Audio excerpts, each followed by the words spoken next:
Artificial intelligence यानी AI, ये अब सिर्फ एक तकनीकी शब्द नहीं है, ये हमारी जिंदगी का सच बन चुका है। हमारे फोन में, हमारे काम में, और अब तो हमारे बच्चों के कमरों तक में, उनके होमवर्क में भी। बिल्कुल। और इसी वजह से कई माता पिता थोड़े उलझन में हैं, शायद थोड़े चिंतित भी कि इस नई दुनिया में अपने बच्चों की परवरिश कैसे करें। क्या हमें एआई से डरना चाहिए या उसे अपनाना चाहिए? आज की हमारी गहन चर्चा का विषय यही है। हमारे पास विशेषज्ञों के साक्षात्कार हैं, कई लेख हैं और उन माता पिता के अनुभव भी हैं जो रोजाना इन सवालों से जूझ रहे हैं। हाँ, और हमारा मकसद है इन सभी स्रोतों से जरूरी बातें निकालकर एक साफ तस्वीर पेश करना। आज हम ये समझने की कोशिश करेंगे कि एआई के इस नए दौर में बच्चों के लिए कौन से कौशल मतलब स्किल्स सबसे ज्यादा जरूरी हैं। स्कूलों को खुद को कैसे बदलना होगा और माता पिता घर पर क्या कर सकते हैं। बिल्कुल, ये सिर्फ डर या सिर्फ उम्मीद की बात नहीं है, हम दोनों पहलुओं पर गहराई से बात करेंगे। तो चलिए शुरू करते हैं जहां ये समस्या सबसे पहले दिख रही है, हमारे स्कूलों में। हाँ, यहाँ एक बड़ी चुनौती दिख रही है। छात्रों की पढ़ाई में दिलचस्पी लगातार कम हो रही है। मुझे एक आंकड़ा पढ़कर बहुत हैरानी हुई। क्या?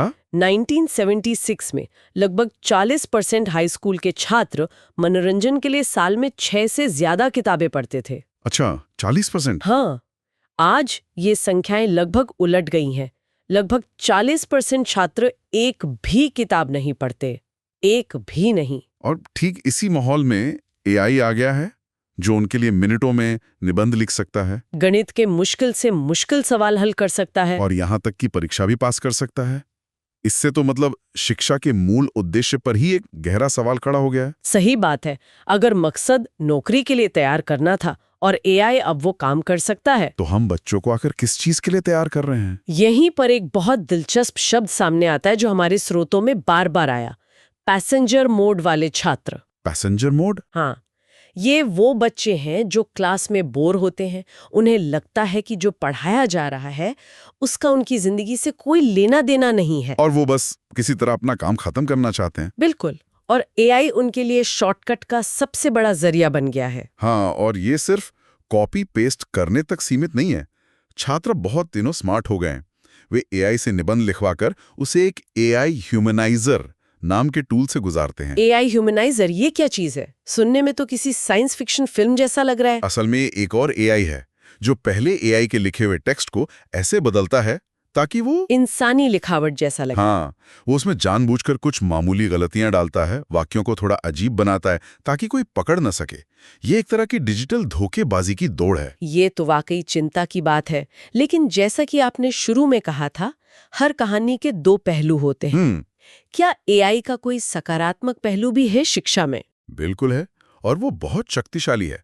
एआई एक बेहतरीन निजी ट्यूटर बन सकता है। Personal tutor? हाँ, हर बच्चे को उसकी रफ्तार और उसके तरीके से सीखने में मदद कर सकता है, खासकर उन बच्चों के लिए जिनके पास अच्छे साधन या अच्छे शिक्षक नहीं है। अच्छा। जैसे नाइजीरिया में एक अध्ययन में एक एआई ट्यूटर जो एक साधारण टैबलेट पर काम करता था, उसने बच्चों को अंग्रेजी सिखाने में स्थानीय शिक्षकों से भी बेहतर प्रदर्शन किया। वाओ!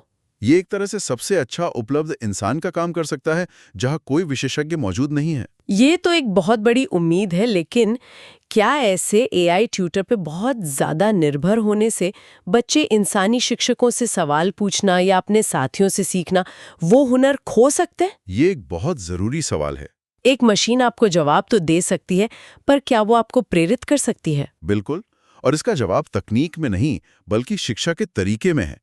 अगर हम एआई को सिर्फ जवाब देने वाली मशीन की तरह इस्तेमाल करेंगे तो हाँ, ये निर्भरता बढ़ाएगा। तो हमें स्कूलों का ढांचा ही बदलना होगा। हाँ, और इसका एक बहुत अच्छा उदाहरण नॉर्थ डकोटा के स्कूलों में बनाए गए स्टूडियो हैं। स्टूडियो, क्लासरूम की जगह स्टूडियो, ये क्या है, थोड़ा और बताइए। हाँ, ये स्टूडियो पारंपरिक क्लासरूम की जगह हैं जहां बच्चों को जानकारी रटने के बजाय असली दुनिया की समस्याओं पर प्रोजेक्ट बनाने के लिए कहा जाता है। जैसे एक छात्रा थी किया, जो पढ़ाई से पूरी तरह ऊब चुकी थी, वही पैसेंजर मोड वाली। उसने राष्ट्रपतियों की हत्याओं पर एक एस्केप रूम डिजाइन किया। एस्केप रूम, वाह! अब सोचिए, इस एक प्रोजेक्ट के लिए उसे इतिहास पढ़ना पड़ा, पहेलियां बनाने के लिए तर्क का इस्तेमाल करना पड़ा, और इसे बनाने के लिए डिजाइन भी सीखना पड़ा। मतलब एक प्रोजेक्ट ने सब कुछ कवर कर लिया। बिल्कुल, और उस एक प्रोजेक्ट ने इतिहास और विज्ञान में उसकी रुचि फिर से जगा दी। मतलब शिक्षा को जानकारी देने से हटाकर अनुभव देने पे जोर दिया जा रहा है, तो इसमें शिक्षक की क्या भूमिका रह जाती है? शिक्षक की भूमिका और भी महत्वपूर्ण हो जाती है, लेकिन वो बदल जाती है। कैसे? अब वो सिर्फ एक लेक्चरर नहीं है जो मंच पर खड़ा होकर बोलता है। वो एक मैनेजर है, एक एडिटर है और एक मार्गदर्शक है। मतलब ज्ञान तो अब इंटरनेट पर है। सही कहा। शिक्षक का काम उस ज्ञान को इस्तेमाल करने का हुनर सिखाना है। ये बदलाव सिर्फ स्कूलों तक ही सीमित नहीं है, ये हर घर के दरवाजे पर दस्तक दे रहा है। बिल्कुल।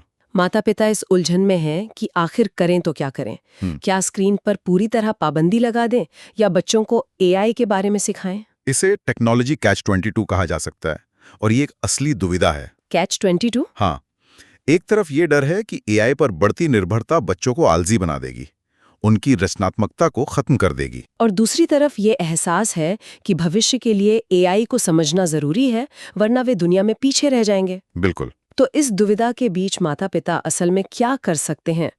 कुछ व्यावहारिक रणनीतियां क्या हो सकती हैं? सबसे पहली और सबसे जरूरी बात है कि बच्चों को रोकने टोकने की बजाय उनके साथ मिलकर सीखें, डरने की बजाय उत्सुक बने। मतलब उनके साथ बैठकर ऐप्स को एक्सप्लोर करें। हाँ, जब आप उनके साथ बैठकर ये समझने की कोशिश करेंगे कि ये कैसे काम करते हैं, तो आप बेहतर तरीके से मार्गदर्शन कर पाएंगे। और स्क्रीन टाइम के बारे में क्या? ये तो हर घर में एक बड़ा मुद्दा है। यहाँ पर एक छोटा सा बदलाव बहुत बड़ा असर डाल सकता है।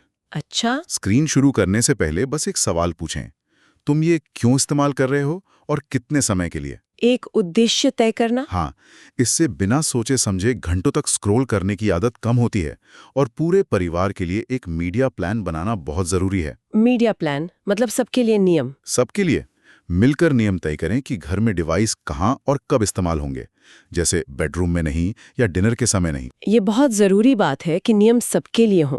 यहीं पर लेखक नितिन सेठ का 5C का ढांचा बहुत मददगार हो सकता है। हाँ, 5C ये उन मानवीय गुणों की बात करता है जिनकी जगह एआई कभी नहीं ले सकता। तो पहला C क्या है? पहला है कॉन्टेक्स्ट, यानी संदर्भ।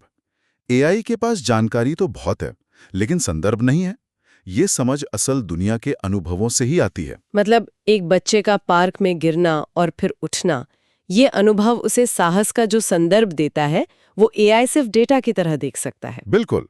अगला C है क्रिएटिविटी, यानी रचनात्मकता। अलग अलग विचारों को जोड़कर कुछ नया सोचना। हाँ, फिर आता है करेज, यानी साहस, जोखिम लेने और अपने मूल्यों पर टिके रहने की हिम्मत। और बाकी दो? चौथा C है कनेक्शन, यानी जुड़ाव, सहानुभूति और गहरे मानवीय रिश्ते बनाने की क्षमता। और आखिर में 5वां C है कैरेक्टर, यानी चरित्र। आपका नैतिक दिशा सूचक? सही कहा।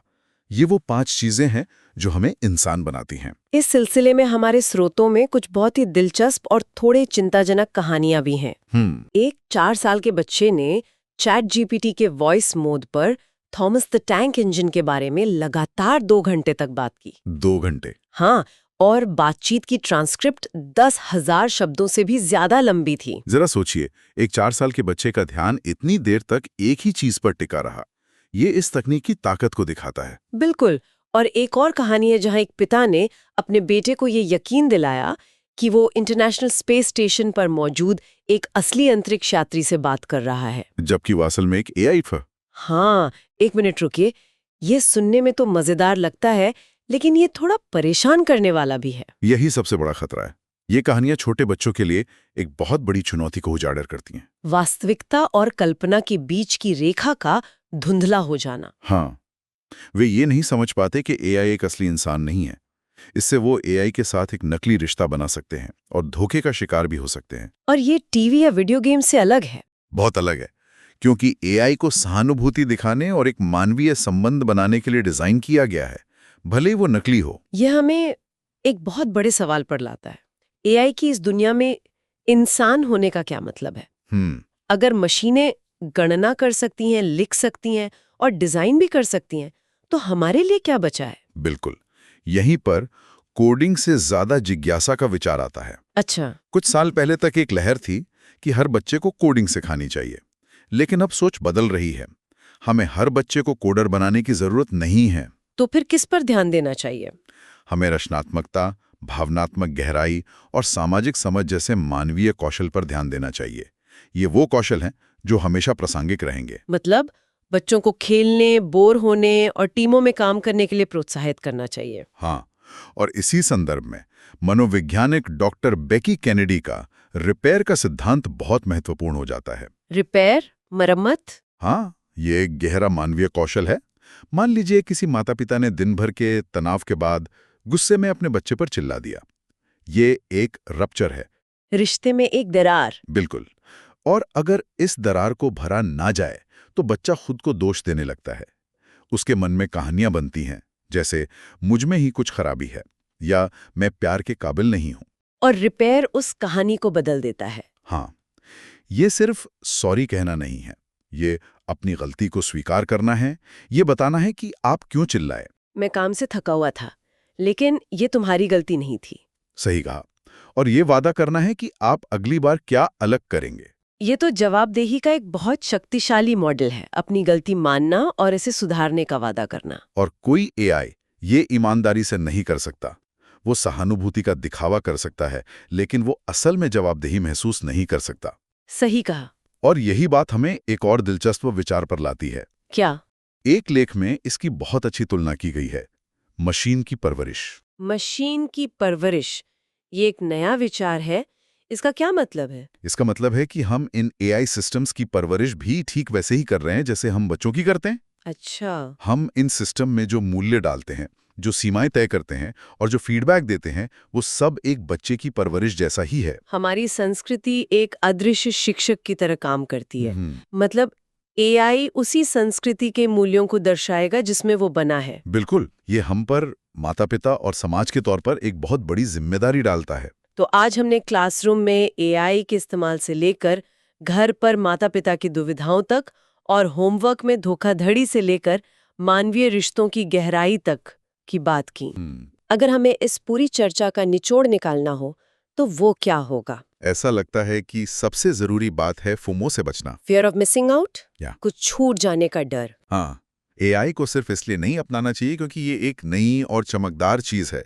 इसे किसी वास्तविक समस्या को हल करने के लिए एक उपकरण की तरह इस्तेमाल करना चाहिए। और बच्चों के लिए? बच्चों के लिए हमारा मुख्य ध्यान उनके मानवीय कौशलों, रचनात्मकता, साहस, चरित्र और रिश्ते जोड़ने की क्षमता को बनाने पर होना चाहिए।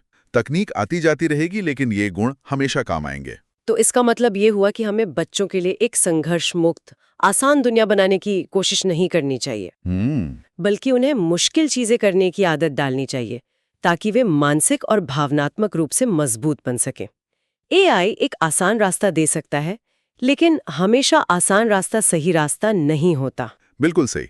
शायद असली परवरिश उन्हें ये सिखाने में है कि मुश्किल रास्ता कैसे चुना जाए। हमारी श्रोतों में इस बात पर बहुत चर्चा हुई है कि एआई हमारे बच्चों को कैसे आकार देगा, लेकिन यहाँ एक विचारणीय प्रश्न है जो हम सब अपने साथ ले जा सकते हैं। एआई के युग में बच्चों की परवरिश करना हमें यानी वयस्कों को अपने जीवन में ज्यादा इरादतन, ज्यादा चिंतनशील और अंततः ज्यादा इंसान बनने के लिए कैसे मजबूर करे?